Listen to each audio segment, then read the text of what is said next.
Hey, powerful man. I'm back for another interview. This time I'm joined by my buddy, Amir Karkouti. Is that how I pronounce your name? Karkouti. Karkouti. Amir is someone that I came across online in various forums, I think about 2 years ago. And he was someone that really stood out with the quality of his writing, how he was really portraying himself quite powerfully, but without being in your face. And he just kept coming up for me. And he then released a book about coaching called Lessons from My Coach, which was a fantastic book. I just reread it recently, and as I reread it, I just knew that I had to have him on this series because he's exactly the kind of person I wanted to interview and get across in front of you guys. Because for me, he's someone that's showing up very powerfully. He's not doing it in a way that is almost look at me, look at me. It's very grounded, I feel, and very genuine. And I think that it could be very, very helpful for me and for you guys listening to get something from this interview. So setting the standard really high there for you, Amir. Yeah, thanks. It's a good intro. Yeah, thank you so much. I was gonna say also, you were in an event with Jason Goldberg, right? Were you at Rich's event with Jason Goldberg Uh, I at some was point? at I was at one event with Jason Steve Chandler. Goldberg and Steve Chandler in London. That's the only one I've been. I can't remember if Jason was there or not, but I know Jason well through coaching. Yeah, 'cause when he first talked about you, it is so funny. Real quick before we get off a tangent, go back to the interview. But he was like, "There's gonna be a guy in this community that's gonna take coaching by storm," and he calls you the other brown guy because I'm one of his closest friends. So me and you, I guess, so whenever he says the other brown guy, I'm like, "Oh, it's Ankush. I know who he's talking about." I But didn't know yeah, that. I just wanted to say before we start, you have taken this by storm. Like I see your name Mm, everywhere now, and you're always in the forefront of coaching. Not again, not because um, it seems it's so beautiful and genuine, and you're always willing to share. Your posts should be it should be in a book. Your stuff is incredible, and you keep giving. And I keep hearing about you. You know, I do coaching as well, and I keep hearing this, Ankush wrote this. Did you hear this? And I'm going, where did this guy come from? So I just wanted to say, even with this interview, thank you for so much that you do for the community. I know it doesn't go unnoticed, and especially for me. So thank you for doing everything that you do. oh, appreciate that, Amir. No, do really appreciate that. Thank you. You're welcome. You're very welcome. Perhaps we can start off with a little bit about your background because I'm guessing a lot of people in that I'm sharing this particular interview series with probably won't know about you, don't really know who you are.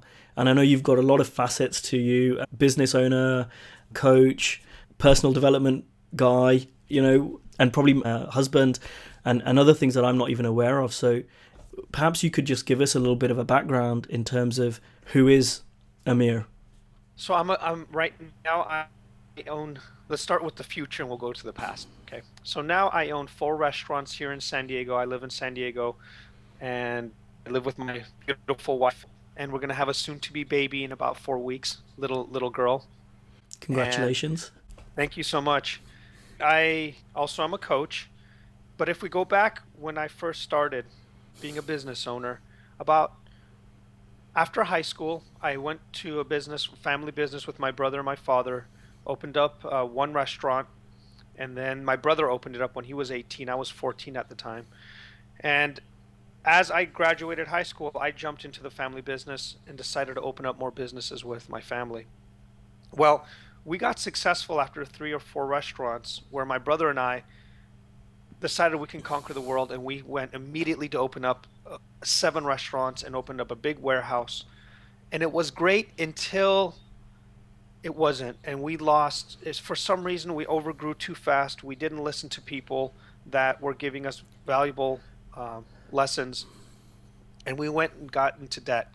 And we got into about $1.8 million in debt. And this was about now 7 years ago, maybe. And we didn't know what we were going to do with our lives. I mean, I'm only high school educated, so I don't have a college degree. And that was something in the story that was in the back of my mind when we were going in that debt. And I was like, I don't know what I'm going to do with my life.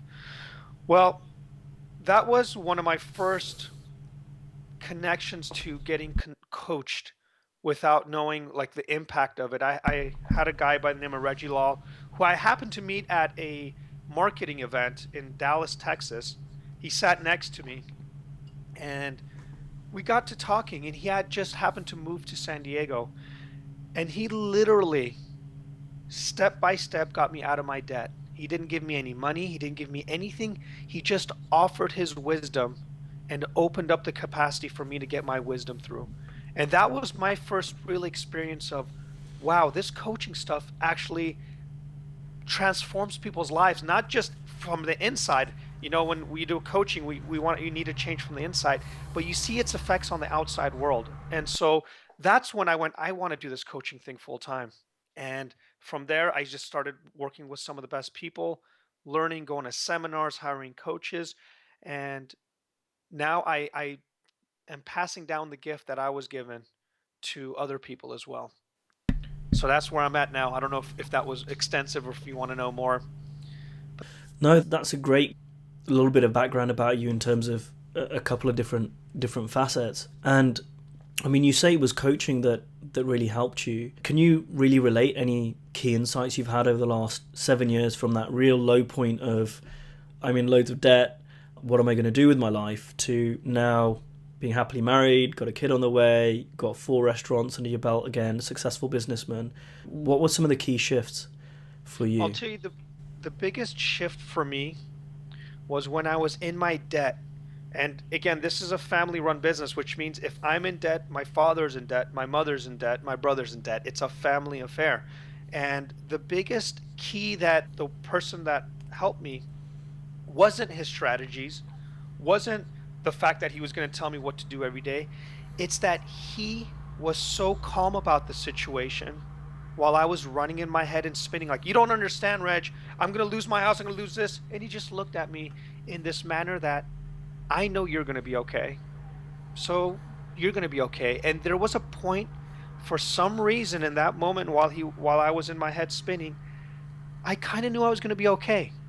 And at the time, I didn't know anything about the 3 principles, and I know that you may or may not be you talk about that with your group, but that was the first time that I understood I was okay at a deeper level, and that's probably going to carry me farther than sitting there in a frantic state of mind trying to come up with 20 strategies for the next 5 years. And what that allowed me to do, to be able to slow down in that moment, was to see what I needed to do next, which is a lot different than what most people do in coaching, which is I'm going to show you what to do next, regardless of what your state of mind is. It gave me the strength if I needed strength in the moment. It gave me the clarity if I needed clarity, if that's what I needed in the moment. It gave me time to pause if that's what I needed in the moment. And it really, for the first time, really let me see that in a grounded state of clarity, everything that needs to show up to get out of where I was at, if that's what I needed to do, was available. And that was the biggest mind shift, because I also, before I became a coach, I was a hypnotherapist. I was an NLP practitioner. I was really into strategies. So if someone had a problem, I would have came in and gave them a strategy. I would have given them 100 strategies, but it never occurred to me to ask them where they're coming from first. It was like, it doesn't matter where you're coming from. This outside stuff that I'm going to tell you, that's what you need to do. And you know what? Sometimes it worked and sometimes it didn't. But the most frustrating thing that I had in my coaching early on was I didn't know why things worked. I didn't know why things worked until that day came to me and I had that insight of, wow, the person I'm working with doesn't know the strategies I know, doesn't know any of the things that I do. He just showed up as himself, knowing that the capacity and availability of going to where I need to go next is going to come to me. And that was the first time I got it from an inside moment, like, whoa, this stuff is going to be really powerful in retrospect. So I love that, Amir. You know, talking about family businesses, my dad's in a family business. I didn't follow him into it, but you know, I do listen to his advice. And I remember him saying to me years ago when I was in a position in my job and they were going through redundancies, and I was a little bit concerned and nervous about it. And he just looked at me and he said, "What are you concerned about?" He goes, what are you concerned about? And I had all this stuff of like, well, if I lose my job, will I be able to get another job? I fluked it to get here. You know, we always think the worst case scenarios. And he said, you'll be okay. You'll be okay. You know, you've got a roof over your head. You know, you've got a place to sleep. You've got food on the table. And I heard him to a certain extent, but I didn't really hear him. You know, I heard him to a little bit, and it turned out that I didn't lose my job. You know, I was fine. And then years later, I reflected back when I left the corporate world to go and become a coach, that same thing of, it's okay, I'm going to be fine. And now I realize that it's not because my parents have got a place where I can stay. It's, well, regardless of any of my friends or my bank account or my family or anything, I'm going to be okay. Things will work out. You're right. I love that you brought that up as a key shift, because I don't know what you think, but I think if more men, I mean, we're talking about this interview for men, but if more men knew that, wow, that would just be so incredibly powerful. I couldn't agree with you more. And, you know, coming from an NLP, Tony Robbins background, powerful to me, I thought meant like drinking 10 cups of coffee and going through the day and being powerful, and it has this like deep-chested raw to it. But that day that I went towards going away from getting rid of my debt, this power that I had was very subtle. And my friends and family saw this shift in me, but at the time where my brother and my dad were running and making sure to, you know, we need to figure this out and wake up 10 hours earlier to get this handled, I was going back to life. I was going on walks and hikes, and I was going back and talking to my employees because our restaurants were still open. I was going back and talking to customers, making sure that I didn't disconnect to them. And it was weird because at that time, I started to feel guilty in a way for not feeling guilty. Like, that was where I felt guilty for. Like, I'm like, this is really strange, because should I be like getting up 3 hours early and doing, you know, and getting in my head and trying to put stuff on the wall as if it looks like it's being productive? Should I be doing that? Should I be going and telling people how miserable I am? But the truth was, I wasn't miserable. And because I wasn't miserable, I felt powerful, but not in a powerful sort of way, just alive. More alive than I've ever felt. And it was like this like really weird feeling for me, because I felt the most powerful and alive I've ever felt, yet I was going through this debt. But this debt wasn't making me powerful. It was knowing that I could be still and present and okay despite a debt, despite being in a position that looks like the worst thing for most people. And that was like, wow, that was such a huge shift for me. And that is something that for some reason has stuck with me for a long time, and to this day. And actually, I've never really thought about it until you asked me the question, because I've never really processed it. This is the first time I've really processed that moment when you asked me, when was your key shift?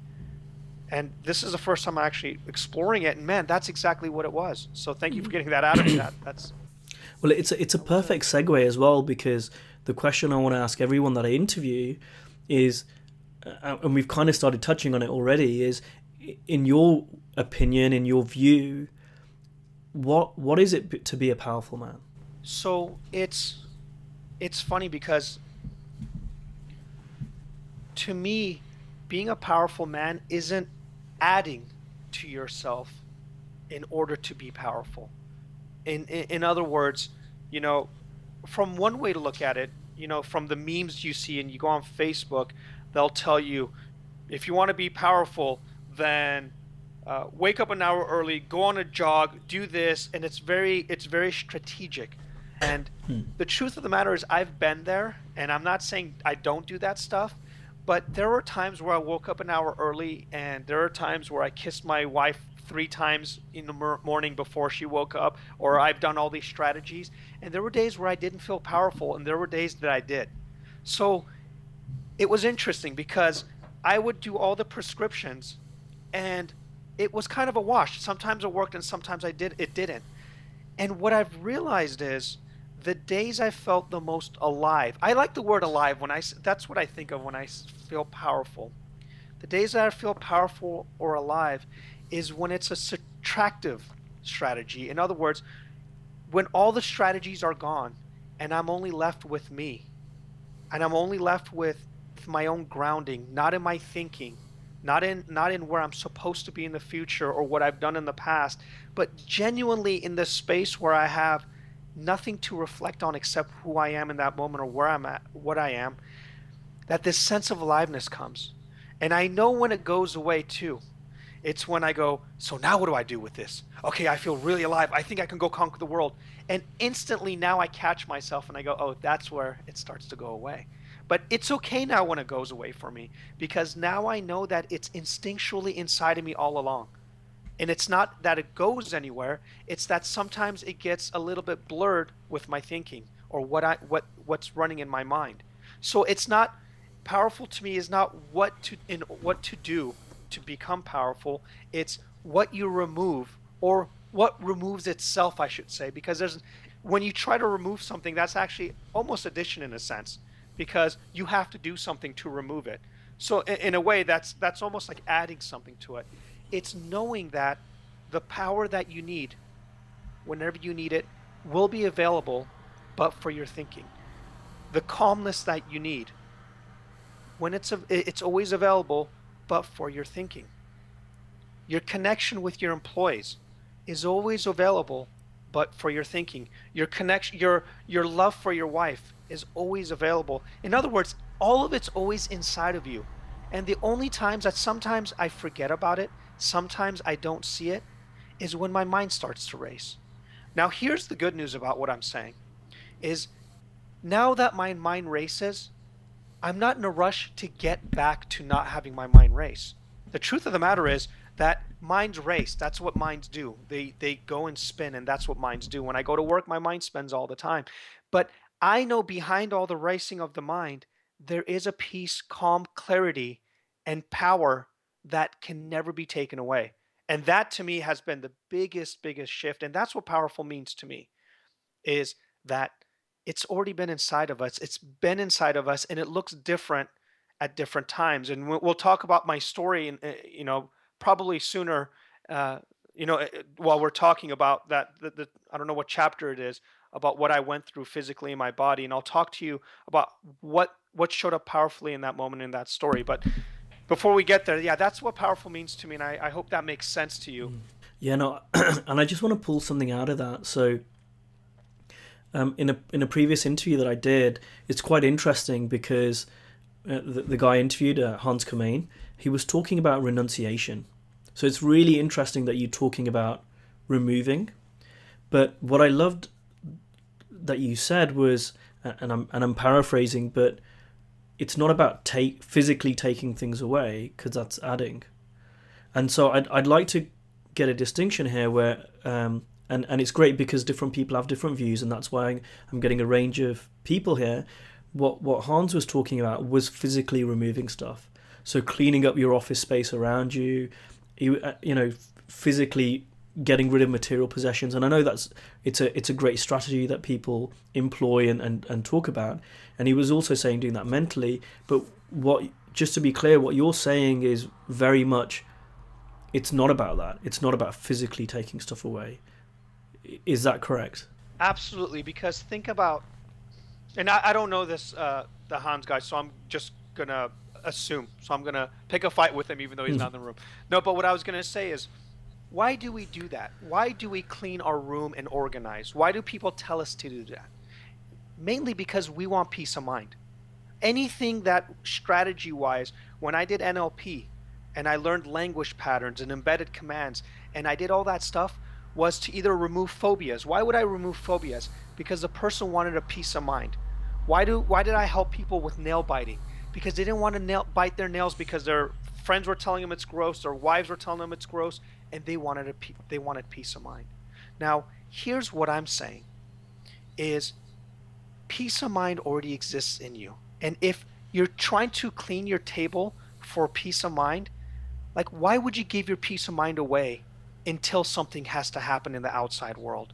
The truth of the matter is, I've done all that. I've done, and again, do I still clean my table room? Of course it does. Does it happen to be that I sometimes get peace of mind with a clean table? Yeah, that's true, but I've realized now it's not because I have an organized room now. It just happens to be I'm in less thinking with when my area is clean. And I always thought because it correlated at the same time, well, clean table or clean room equals less thinking, that it must be the clean table. But again, the opposite holds true too. I could be in the cleanest room in my office, and if I'm in a lot of thinking, my peace of mind is already gone. So that was something when as soon as I realized that distinction that I could be in the dirtiest room, and I'm using that example because I think it's just very easy to use. I could be in the messiest room and have clarity and peace of mind because it comes from inside. And I could be in the cleanest room and be whirling in my mind and not have peace of mind and clarity, that it doesn't hold as much water as it used to for me. And that's my own personal experience. And until the people listening on here see it for themselves, or just be open to the idea of what I'm saying. Because when I first heard that, I'm like, give me a break. Oh, here we go. Here's this guy who wants to be all zen and stuff. But you know what? I get it. I get it. I Until I saw it, I didn't buy into it myself. What's really interesting is hearing you say that, and I'm reflecting because I cleaned up my desk a little bit. You can't see what's all around me right now, but I find that when I'm frustrated or when I'm like anxious or when I've got a lot on, telling myself I need to clean my room just gives me an extra thing to put on my to-do list. And funnily enough, when I've been in a good headspace, using those words, when I've not been anxious or worried or anything else, I've ended up doing those things naturally. Like, oh, that's a bit messy. Let me just go and clean that up and file stuff away and put it all away without having a lot on it. So it's not, and I'm finding that now as I'm talking with more and more things, before when because I share very similar things as you do with my clients, is that I used to think, okay, great, this is all cool about state of mind, but how's that going to help me get a beach body? Or how's that going to help me do this? Or how's that help me going to do that? But what I'm finding more and more is as I am aware about state of mind and I'm aware about how I'm creating my own reality, all of those things that I needed motivation with or wanted motivation with or needed a strategy for are slowly starting to fit into place. And also I'm tending to beat myself up a lot less if I mess a strategy up or if I don't do something. Yeah, and speaking of strategies, gym memberships in January are the biggest month for them to enroll people. Actually, it's December going towards January, because there's so many people that have the strategy or idea to have a beach body. But gym memberships can't handle having 500 people sign up in January. But why is it that not a problem for them? Because they know as soon as a month hits, 90% of them aren't going to come to the gym anymore. Now, why would that be? Why is that? If what I'm saying is true, then it would make sense, because in January, it happens to be a lot of people have a lot of thinking about being fit. I need to get fit. I know my wife's been nagging at me and I need to work on this. And, I promised myself. And so in a way, they're taking advantage. I don't know if it's taking advantage, but they see that when people are in a lot of thinking, they're going to do things that when they're in a calm state of mind are either going to stop doing, or when they settle down, they'll go and spin about something else. Oh, it's not the gym. I need to go figure out, I need to go jogging. That's what I need to do. Okay, I'm not going to go to the gym. And so they see that. And that's what I'm saying is, yes, if someone comes to me and their head is spinning about, I need to lose weight, I need to do this, I can tell them to go to the gym. But I now instinctually know that's not the problem, because I can see from where they're coming from, they're going to either replace their spinning thinking to something else, jogging, or I need to eat less or whatever. But it occurs to me now that when I'm in a settled state of mind, it's funny because I've been going to the gym for years, and it's not because I need a New Year's resolution and all that stuff. It just occurs to me that it's good for me, and that's enough for me. It's really interesting. I don't have these goals for 2016. I just know that it's good for me, and I know that I'm going to be a husband. I mean, a father soon, and it occurs to me that maybe I want to be able to pick up my daughter when she's older. But it's again, it's a subtle power. It's subtle. It's no longer, what are you doing for 2016? Are you going to the gym 3 times a week? Yeah, it's not like that. It's like I wake up and it occurs to me to go want to go work out, and it occurs to me that I want my room clean and my office clean because I like a clean space. And so it's been a really, really subtle shift. And when someone comes and sees my room or sees how dedicated I am to working out, it looks very powerful to them. Like, wow, he must be a very powerful guy. He works out 3 times a week. He goes hiking with his wife, and it looks like this guy does a lot from the outside.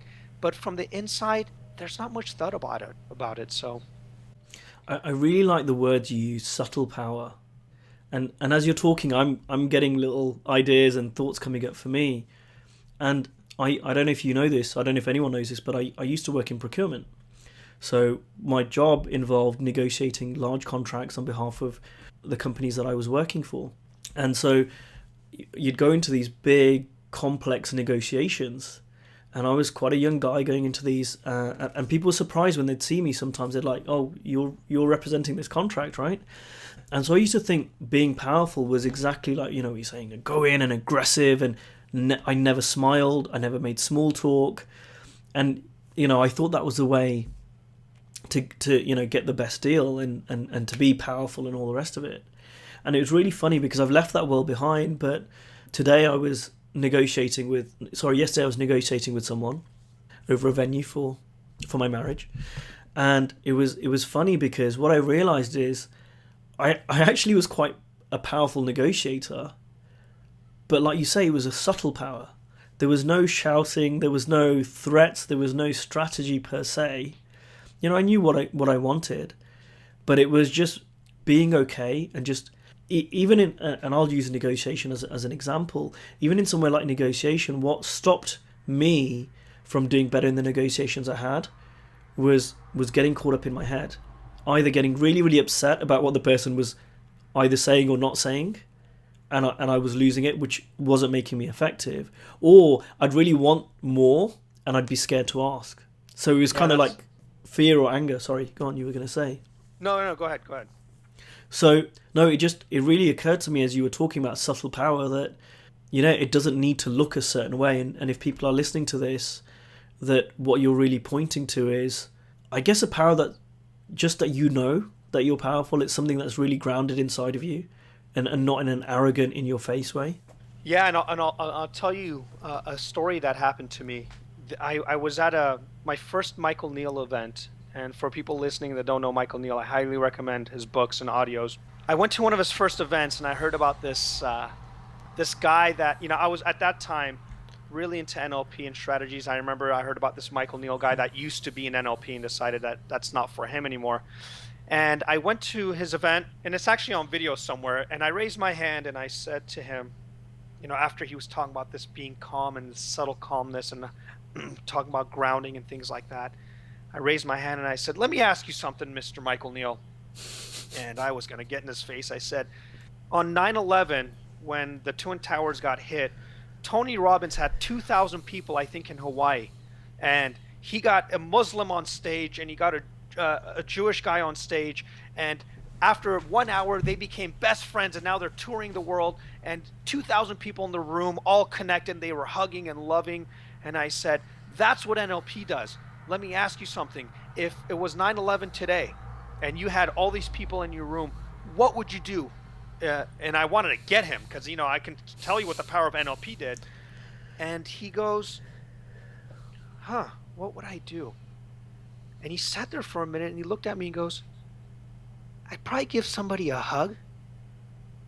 And I just went, I was ready to pounce at him, and I stopped myself because I said, crap, that's probably what I would do too. Like I thought you had to come up prepared. You had to know what to do. If you wanted to be powerful, you needed to be 10 steps ahead of the people in front of you. But in that moment when Michael spoke, for some reason it hit me so deep that in that moment, that's the best he knew what to do. That was the best he had. And the best he had was good enough. And I, for years, never gave that side of me permission because I didn't know that that was like giving somebody a hug. You come on, the next person can do that. But now I realized that's right. The reason the next person can do that is because the availability to be exactly what you need to be in that moment is available to all of us.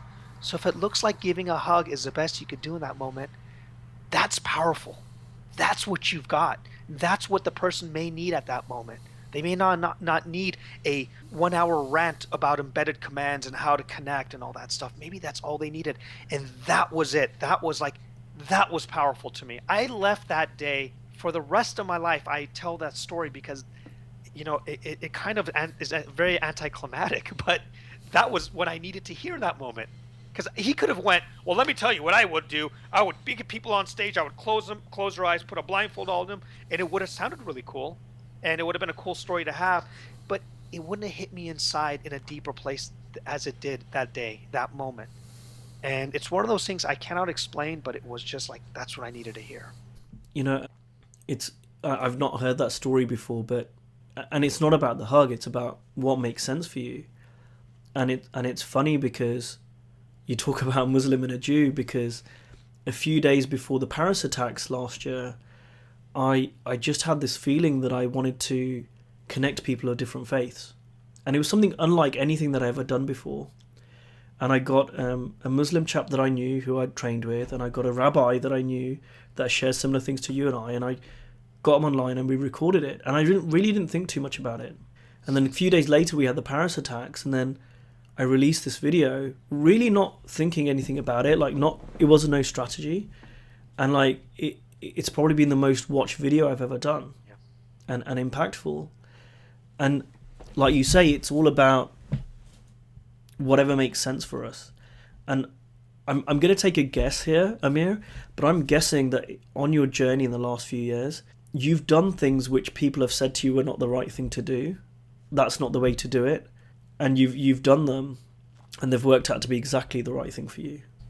Absolutely. I mean, one of the things I was told not to do was share the story that was in my book about the drug I took and what it did to my body. That one was, from a Middle Eastern family, those kind of stuff you don't talk about, and we can get into it. It's about me having my erectile dysfunction and impotence from a drug I took. But my parents were my father especially, like, yeah, that's a really impactful story, but maybe you leave that to people that you're very close to and things like that. And yeah, there was a point where I said, maybe I shouldn't put that in the book because it's going to get, a lot of people are going to see it. I wonder what they're going to think about me. But something in me that again, that subtle power, it wasn't in the book because I wanted to prove how powerful I am or prove how vulnerable I was. It was one of those, like, I want to just give somebody a hug moment. It was like, this is what's happening to me, and it may be valuable for somebody else. It wasn't, I'm going to go out there and conquer the world and write this book so their lives will change. And interestingly enough, when people come back to me from the story from the book, the response is very subtle to me. They'll come back to me and say, hey, like you, Ankush, you mentioned, that story struck you. And it struck you, and I'm not sure how it struck you, but it probably struck you in a deeper level where you now share it with other people and you give the book to other people, not from this book will change your life. It's like, hey, I think this is going to be really useful. It was for me. And it really shifted me from a different place. That's what I get a lot from my book. It's this, like, this subtle thing and this, like, deep thing. It's a deeper, coming from a deeper place when they read what I've written. And that's when I know that I kind of hit on something, and that's something it seems more long lasting for people. That story that you referenced was really the reason that we connected again to do this interview. And it was weird because not that it had any personal connection with me, like I've not taken drugs, I've not, had, of the details of the story were not relevant, but it wasn't the details of the story that were impactful. It was the fact that you were sharing something so vulnerable about yourself, but not from a way of, hey, I've got a script and I'm writing a book and I've got to throw a vulnerable story in there. I could really sense it from the way you wrote that it was something that was a bit scary for you to write, but you wanted to share it because you thought it would help people. And the way that it impacted me was like, wow, that's powerful. What is it that I know that is scary for me to share, but I know if I share it can help other people? We keep dancing around it. I don't know if you want to share a little bit about. People are probably wondering what on earth is this story that you wrote. Yeah, absolutely. About was it maybe I don't know the timeline anymore. About 8 years ago, I took a drug called Propecia or finasteride for hair loss. Actually, I didn't take it for hair loss. My doctor at the time prescribed it for me because my father had his prostate removed because he had prostate cancer, and my doctor had mentioned that I am probably going to be prone to it. So if I take this drug called Propecia or finasteride, it'll help me from not getting prostate cancer. And the side effect, good news, is you're going to keep your hair. So I said, well, that's a double whammy. That sounds great. Well, it turns out it's not really a great way to stop yourself from getting prostate cancer. It's actually really it's bad for you if you don't have it and you're taking this drug. And the side effects of getting on finasteride, even though they say it's a very small amount of people that get it, is that you can, your whole my whole endocrine system crashed. My hormone levels crashed. I literally was in a I was in a 30-year old body or 30 whatever 28-year-old body, and it felt like an 80-year-old 90-year-old. I couldn't get an erection. I still can't unless I get on drugs. I had mental fog.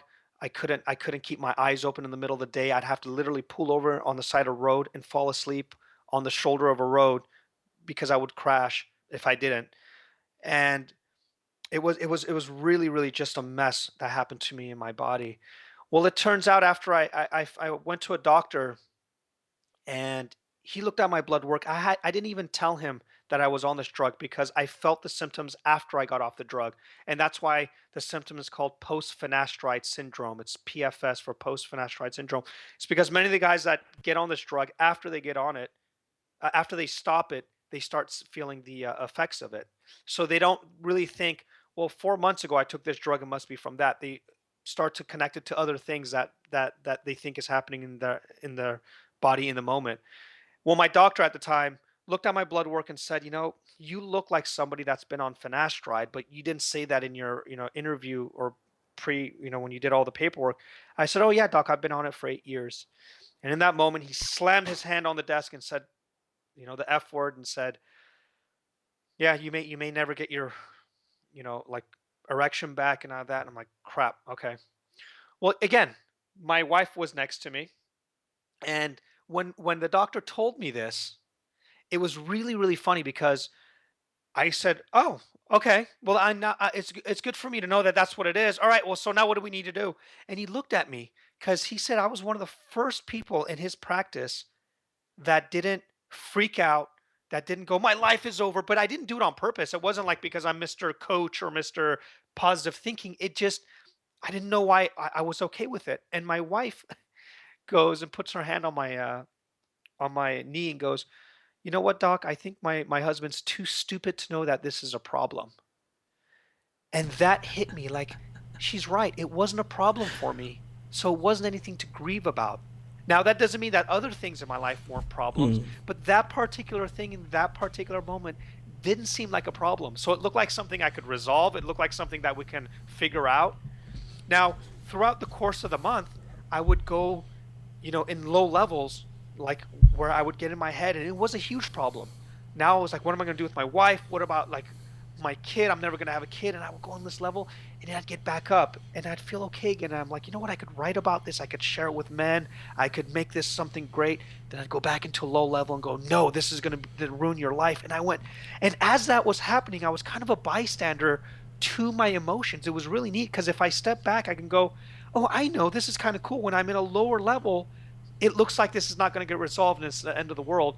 And as I would go higher in my level of thinking and clarity, it looked okay, and it looked like I would have a way out. It was really really fascinating. So I didn't really, my feelings that I was having was a good indicator for how I was going to feel about what I'm going to go through with what I did to my body. It was really interesting, and I realized it's a lot closer to a barometer or a thermometer for outside. It just tells you how the weather's going to feel. Like as it gets colder, you're going to have to put on a jacket, and it's going to make you shiver. And as it gets warmer, you're going to have to put on suntan lotion. But that's all it was good for. And I went, this is really, really neat. That now I kind of have I have a place to know, because this was kind of a different thing in my life that I've never really experienced. I got to really get to see the highs and lows of it from a different place. It was really neat. And so the power, like we're speaking about, the power to that is what was really, really neat about this is the power didn't come in. But let me step back for a minute. I now volunteer for the doctor's office because they brought me back a week later and they said, about after a week, you're going to have depression or you may have symptoms of anxiety. And so we're going to have to get you connected to a psychologist.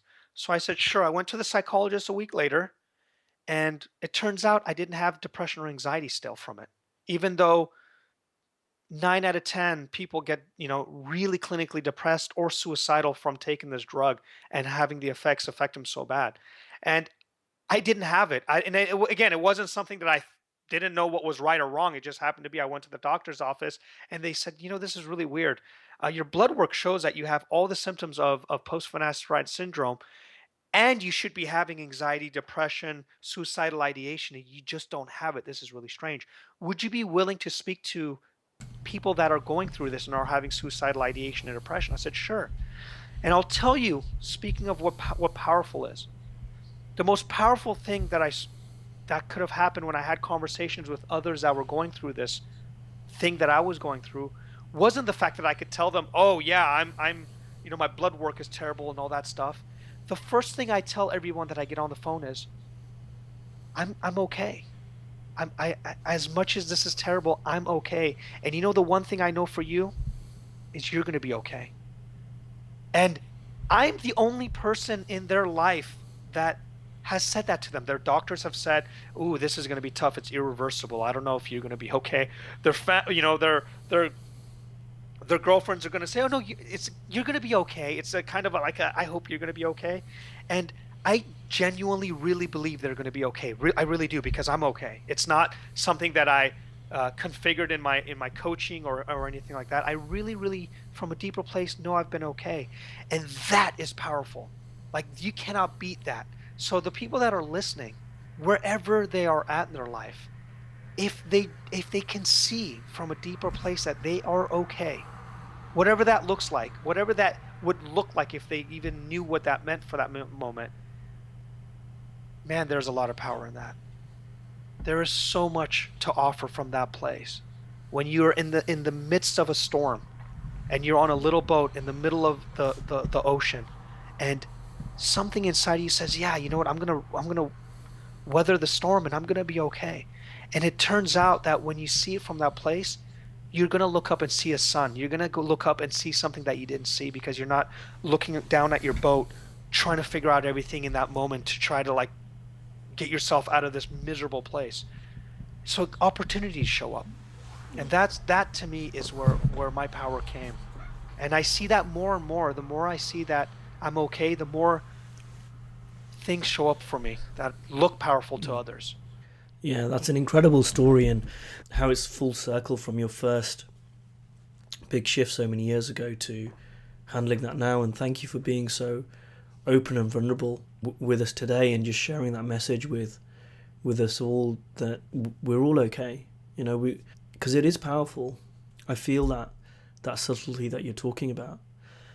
It's incredible that we've pretty much run out of time today. The time's flown by. Oh, right. But thank you so much for being on the interview today. If people want to get in contact with you, they want to find out more about you, how might they be able to do that? You can visit me at amirkarkouti.com, and that's amirkarkouti.com. And you can also, if you're going to put this up, maybe put my website up. You can my book, Lessons from My Coach, is out.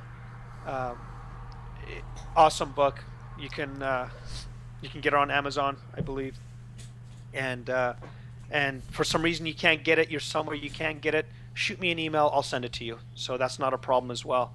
And that's basically the two places. And if you can email me from my website. Thank you. That's so generous of you. If people want to find out more about myself, again, the best place to do it is my website, which is uncusjane.co.uk. We'll have all the links in the stuff below. when we publish this. Thank you so much, Amir. Apologies for my voice today, a little bit croaky, but it's been great interviewing you today. Thank you so much for having me on, Krish. This was awesome.